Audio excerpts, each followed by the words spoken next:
Dobrý deň, moje meno je Samuel Hirš. Dnes by som vám niečo rád porozprával o AI Home Assistantovi. Prečo Home Assistant? Poznáme niekoľko možností, ako si smart automatizovať domácnosť. Poznáme samozrejme Loxon, poznáme Home Assistanta, poznáme niekoľko ďalších možností, napríklad od Google alebo od Amazonu. Ale Home Assistant ako taký je samozrejme zadarmo. Existujú nejaké platené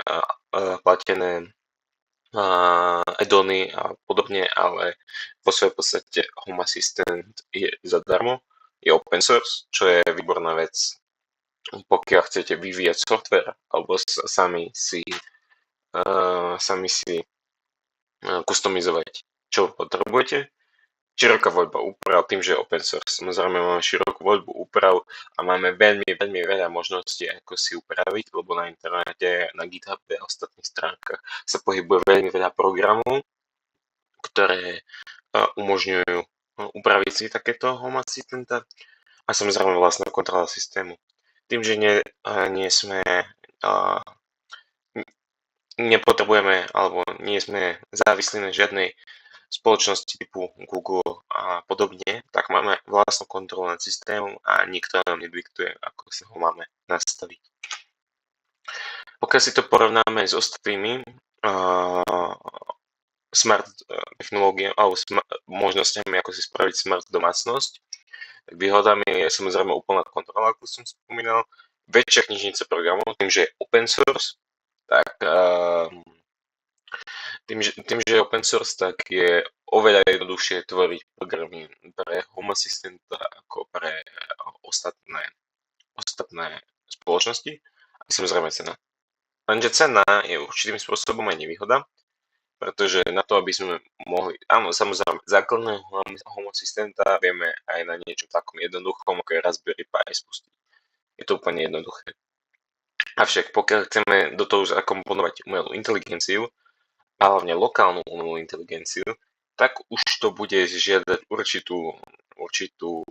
určité hardwareové požiadavky a tie hardwareové požiadavky, pokiaľ chceme samozrejme lepšieho asistenta, tak tým pádom budeme musieť mať aj lepší hardware. A cena dnešného hardwareu, hlavne grafických kariet, od ktorých závisí výkon alebo presnosť umelej inteligencie alebo modelov umelej inteligencie, hlavne cena grafických kariet je v dnešnej dobe extrémne vysoká. Ďalšou nevýhodou je počiatočná konfigurácia, keďže nemáme žiadneho technika z Loxonu ani nič podobné, ktorý by nám prišiel spraviť konfiguráciu a nastaviť sám smart domácnosť, tak si to musíme spraviť my. A pokiaľ nie ste nejaký hardwareový alebo nie ste znalí v týchto veciach, tak to môže byť trošku problém. Môže to byť určitým spôsobom aj výhoda, pretože si to môžete nastaviť sami ako chcete a na nikom nie ste závislí, ale ako som spomínal, pokiaľ nie ste hardwareovo zručný alebo softwareovo zručný, technicky zručný, tak to môže byť trošku problém.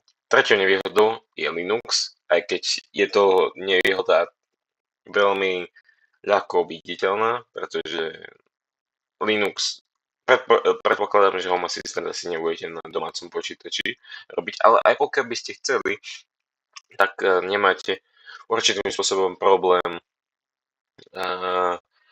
spustiť Home Assistant aj na Windowse skrz VSL alebo takzvaný Windows Subsystem for Linux, kde si Linux viete spustiť priamo vo Windowse. Samozrejme, ale je to nevýhoda kvôli tomu, pokiaľ nie ste technicky zruční, tak to môže byť veľmi problém.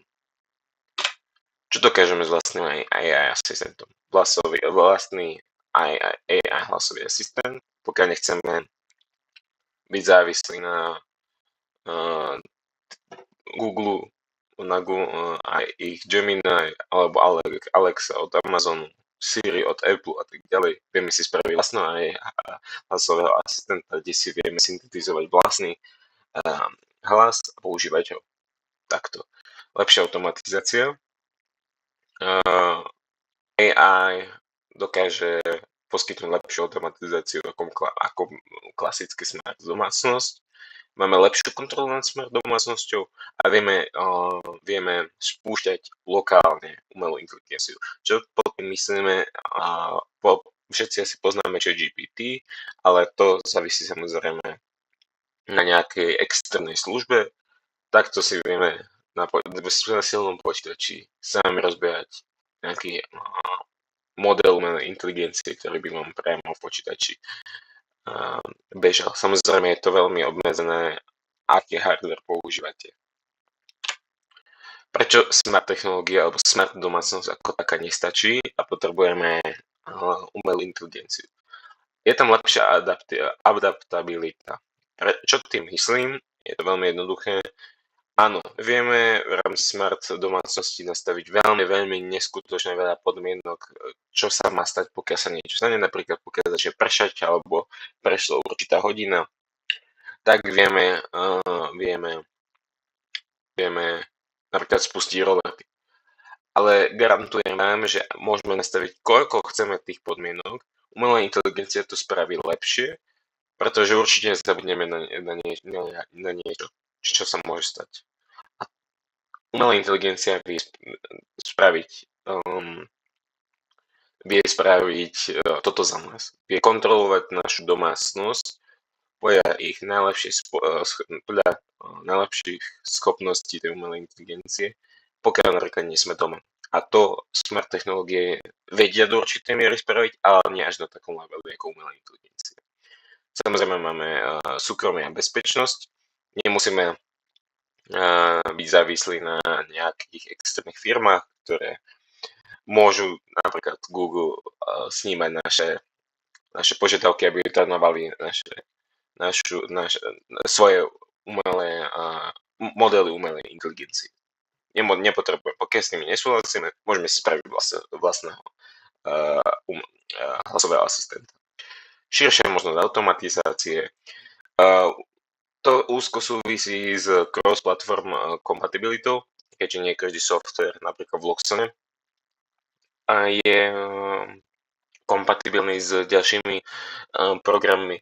Umelá inteligencia je taká, že vie spojiť alebo vie urobiť mosty medzi rôznymi platformami na automatizáciu.